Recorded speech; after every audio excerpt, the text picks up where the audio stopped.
까라시 때는 크게 두 가지 용법이 있습니다. 첫 번째는 뭐뭐부터가.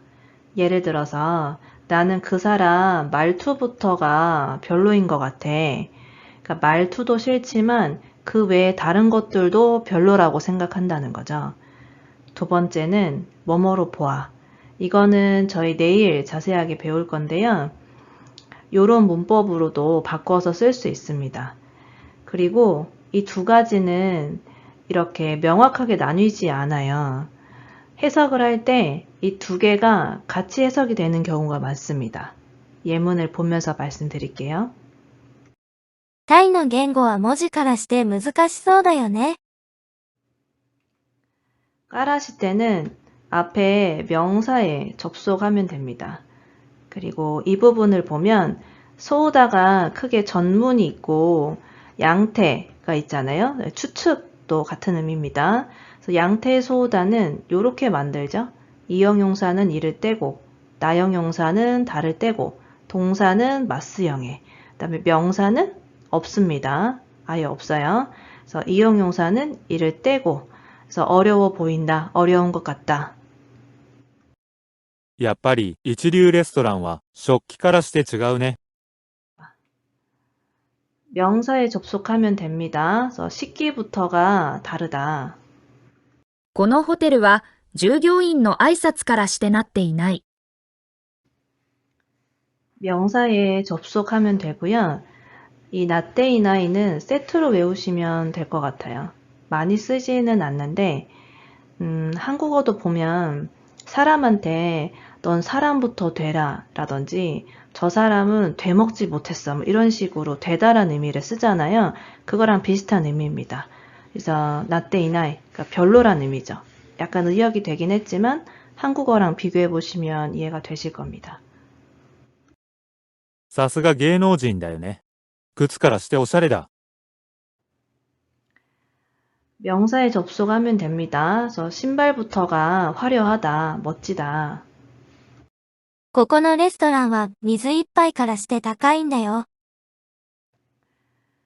물 한 잔부터가 비싸다 이런 의미잖아요. 그러니까 까라시대가 이 앞에 있는 것뿐만이 아니라 그 외에도 다 이런 의미가 있다고 했죠. 그러니까 물부터가 비싸다는 건 그 나머지 것들도 다 비싸다는 의미가 되는 거죠. このお店は雰囲気からして美味しそうだよね。入ってみようか。 명사에 접속하면 되고 이형용사 이때고 소다 붙었습니다.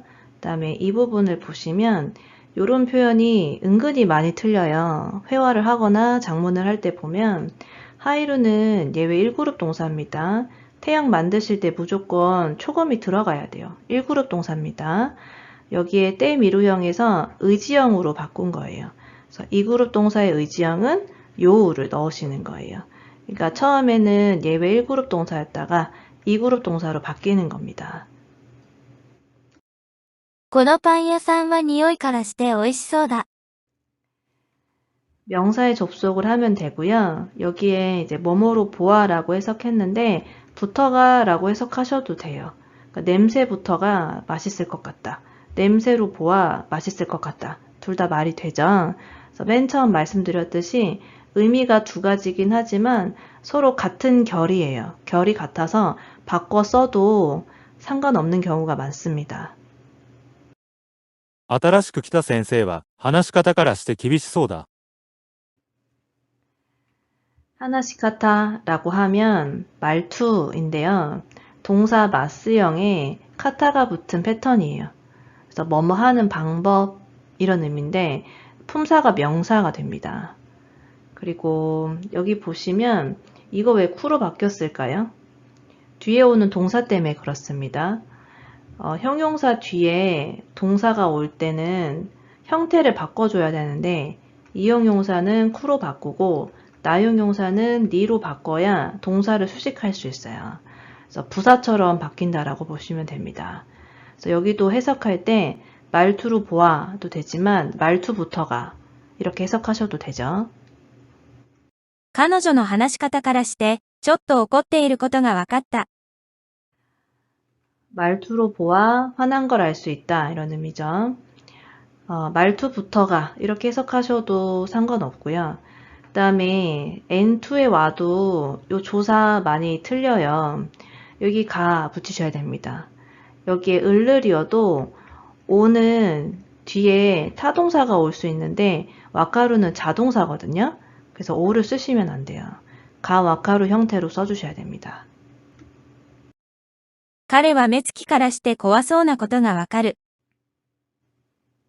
명사 뒤에 접속해서 활용하시면 되고요. 여기 보면 코아소나 코토가 와카루. 요게 딱 N3 정도의 문법이거든요. 그래서 저는 여러분이 회화를 목표로 하시는 분들은 딱 이 정도 레벨을 목표로 하셨으면 좋겠어요. 그러니까 저희가 N2나 N1의 문법을 배우긴 하지만 이걸 회화에서 적용하겠다라는 것보다는 딱 요 정도. 이게 지금 틀릴 수 있는 부분이 많거든요. 이용용사는 이를 떼고 붙여야 되고, 나용용사는 명사니까 다를 나로 바꿔야 되고, 자동사니까 조사를 가를 써야 돼요. 이 짧은 문장이지만 틀릴 수 있는 요소가 많아요. 근데 문법으로 보면 기초 N3 문법입니다. 그래서 회화를 하실 때 딱 요 정도 레벨을 목표로 해서 너무 어려운 문법을 욕심내기보다는 이 정도 레벨의 문법을 내가 틀리지 않고 쓰겠다를 목표로 하셨으면 좋겠어요. あの服装からして、彼はお金持ちだと思う。 명사에 접속하시면 되고요. 이것도 복장으로 보아도 되지만 복장부터가 이렇게 해석하셔도 되겠죠. 그 다음에 이것도 또 오모 기초 문법이잖아요. 근데 저희 장문반에서 보면 진짜 많이 틀려요. 언제 많이 틀리냐? 나용용사 명사일 때 이거 다를 안 넣어서 틀립니다. 그러니까 기초 문법, N3 문법을 틀리지 않고 쓰는 걸 목표로 하셨으면 좋겠어요.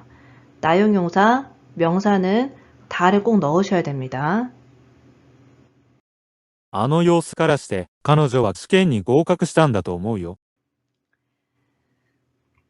요스는 모습, 상태 이런 의미인데 그러니까 기뻐하는 모습을 보고 이야기하는 거죠.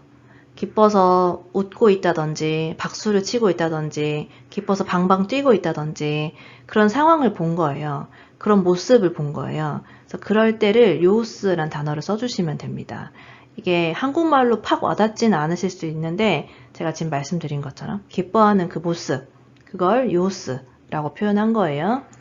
그 다음에 또 오모 붙이실 때 여기 다 넣으셔야 돼요. 이거 지금 응답체에 쓴 거거든요. 그러니까 또 오모 넣으실 때 원래 다가 들어가는 자리에 다를 떼면 안 돼요.